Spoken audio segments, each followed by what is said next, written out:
Hello everyone and welcome to the Elder Scrolls Online preview for KaboomShark.com. My name is Phil Connor and I will be showing you guys some of the features of the Elder Scrolls Online beta. We're going to cover some crafting, some character creation, some other neat stuff, so hopefully you guys find this interesting. Alright, so three main alliances in Elder Scrolls Online. The Daggerfall Covenant, which consists of the Bretons, the Orcs, and the Redguards. The Aldmeri Dominion, which is the Altmer, the Bosmer, and the Khajiit. And the Ebonheart Pact, which is Nords, Dark Elves, and Argonians. At this point, the Imperials are released only as a pre-order race, and they can be any pact or alliance. Now there are four main classes as of now: the Dragon Knight, the Sorcerer, the Nightblade, and the Templar. And these are your pretty standard MMO sort of archetypes. You have your warrior, your magic user, your stealth user, and then your priest. Now, each of these classes has three different main skills, which we'll kind of go over later. But one of the things I was really impressed with about this game is the customization when it comes to character creation. You really have a lot of control over your character creation process. It actually mirrors the Elder Scrolls series pretty well, in my opinion. You can see here there's all sorts of customization options, from tattoos and scars, and you can adjust each facet of your body independently.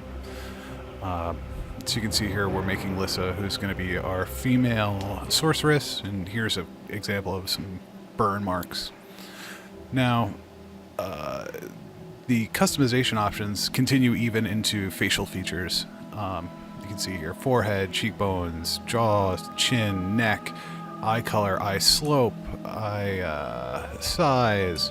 There's just a lot of really powerful tools here for the character creation process. So what this means is hopefully you won't see the same 15 character models kind of running around the world, and everyone will have the ability to create a really unique character to them, and hopefully add some more life to an MMO genre that seems to be lacking in diversity sometimes.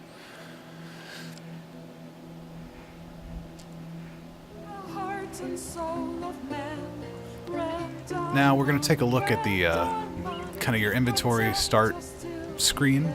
On the left here you have your apparel, accessories, weapon slots. Now initially you only start with one weapon slot, but you will gain a second one at level 15. So if you want to switch between a ranged weapon and like a sword and shield, you can do that. The inventory is pretty standard. It should be straightforward. The only difference is that your items don't have weight. They just take up slots. So in that case, it's pretty similar to every other MMO out there. And you can see you have all your values. I prefer this a lot more to the kind of bag slot system you see with a lot of the other MMOs. It just seems cleaner. Alright, now we're going to take a look at the character sheet. You can see here your basic stats are still like any other Elder Scrolls game: magicka, health, and stamina. And as you level these up, you're going to put stat points kind of into them after you level. And you can see here all your sub stats, so your spell damage, weapon damage, stuff like that. Alright, now let's take a look at skills. So you have class skills, weapon skills, armor skills, world skills, racial skills, and craft skills. For each class, you can have three main trees. Because we're playing a Nightblade with Fisher here, we got Assassination, Shadow, and Siphoning. So you can kind of pick your tree. But one of the neat things is with regards to weapon skills, it's just like the Elder Scrolls game in that you're not bound to a specific weapon by your class.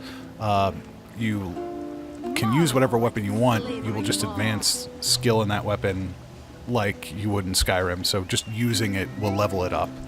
So you gain experience for your skills, but for you to gain experience in the skills, they have to be on your taskbar and you have to use them. Alright, so let's take a look at some crafting. Here we're gonna kind of do some cooking. And you see here you have your ingredients list, your different categories of crafting, in this case beer, wine, spirits, and each of these will, for cooking anyway, will adjust health recovery. For beer, spirits should be stamina recovery, and wine will be your magicka recovery. Now, this is actually pretty powerful relative to other MMOs in that these are bumps that last for 35 minutes, while in WoW, for example, if you eat something in like the mid-20s, it lasts for like a few seconds, and then you restore health. This is in and out of combat, these regens. Alright, so we're going to take a look at a store real quick, and every character that you talk to will appear like this and has full dialogue, so that's pretty cool. So stores are pretty straightforward. You can buy and sell from here using the tabs at the top. In this case, my inventory is pretty full, so I'm going to try to get rid of some stuff.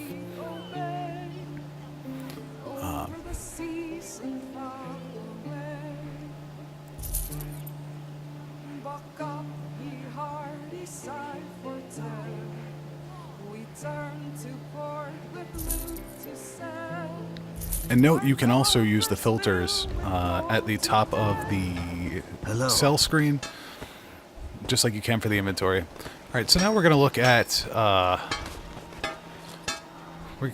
some, I guess, armor crafting. To start armor crafting, you need to have a raw material. In this case, jute. And I harvested this earlier, and you'll have to refine it using the refine tab at the top, and that will create your base material. You can also extract items, extract raw materials from items that you have. So if you can't find a certain material, sometimes you can just extract it. So if we had a stack of 10, we could make some jute here, but we don't, so that's okay. But you can see there's your type at the top, the material, the style, and then the trait. Your style is tied to each race, and you have to have a specific material for that race. In the case of the Bosmer, it's bone. But you can learn other styles.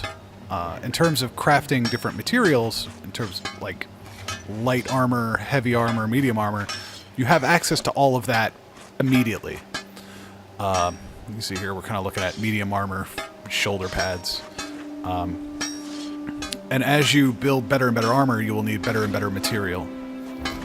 Since we're working with light, we're going to build some epaulets with some of our jute.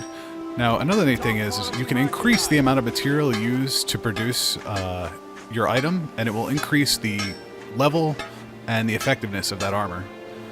So once you start doing crafting research, you can add traits to your armor as well, providing bumps and debuffs and stuff like that. Not debuffs, but protections against stuff. And here, we can improve our armor, just like in Skyrim, by adding more material. In this case, we need hemming, which I have yet to find yet. And that will increase the quality of the armor, adding protection, and resistance. Now, most of the crafting is pretty similar. The only difference really being the alchemy. Well, alchemy is pretty much the same. But I just want to show you guys some combat. Sadly, I'm running out of time on this video, so there's not much I can do here. But you can see I just shot this guy using standard Skyrim archer controls. Now, I know a lot of you people are probably interested in lockpicking too. And the lockpicking is pretty neat. It's timed, and the chests spawn kind of randomly. And if you fail, there's a cooldown, so someone else can take a crack at the chest.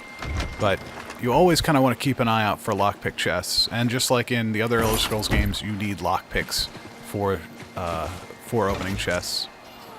Well, that's about it, guys. Sadly, I'm out of time, but hopefully I gave you guys some insight into the game, and hopefully I will produce some more videos in the future showing you guys some of the different classes and some of the combat features. But for now, Phil signing off.